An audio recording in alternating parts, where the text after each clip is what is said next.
আজ তোমাদের কাছে পদ্ম গাছের আপডেট নিয়ে চলে এসেছি। লাস্ট টাইম তোমাদের দেখিয়েছিলাম কিভাবে আমি টিউবার থেকে গাছ করেছি এবং 1 মাসের মধ্যে ফুল পেয়েছি।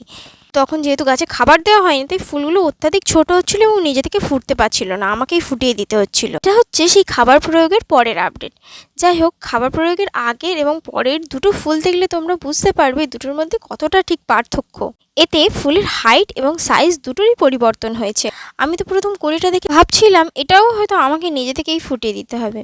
তারপর ভাবলাম না থাক, ওর মতো থাকতে দিই, ও দেখি আগেরটার মতো নিজে থেকে ঝরে যায় নাকি নিজে থেকে ফোটে।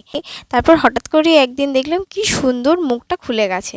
তার পরের দিনই দেখলাম পূর্ণ ফুলটা ফুটেছে। গাছে আরও একটা কুঁড়ি ছিল তোমাদের দেখলে। তো যাই হোক, সেটা আমি জন্মাষ্টমীর ঠাকুরের পুজোর জন্য তুলেছিলাম। তার পরের দিনই দেখলাম আবার সেখান থেকে আরও দুটো তিনটে কুঁড়ি বেরিয়েছে এবং তারপরে 2-3 দিন পরে দেখো এটাই হচ্ছে শেষ আপডেট।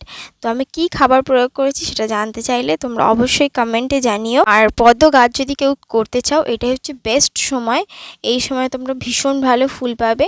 আর চেষ্টা করো সবসময় টিউবার থেকে গাছ করার, কারণ দানা থেকে গাছে অনেক সময় লাগে, অনেক দেরি করে ফুল আসে, মানে অনেকটাই সময় লাগে। তোমরা টিউবার থেকে যেই টাইমটায় ফুল পাবে তার থেকে অনেক সময় লাগে। তোমাদের ফ্লোটিং লিফও তাড়াতাড়ি চলে আসবে, কিন্তু ফুল অন্তত পক্ষে 1 থেকে 2 বছর সময় লাগে। আমার এক্সপিরিয়েন্স থেকে বলছি, অনেকের হয়তো তাড়াতাড়ি ফুল আসতে পারে, বাট আমার এক্সপিরিয়েন্স বলছে অনেক সময় লাগে। তো তোমরা টিউবার থেকেই ফুল আনার চেষ্টা করো। আপাতত টাটা।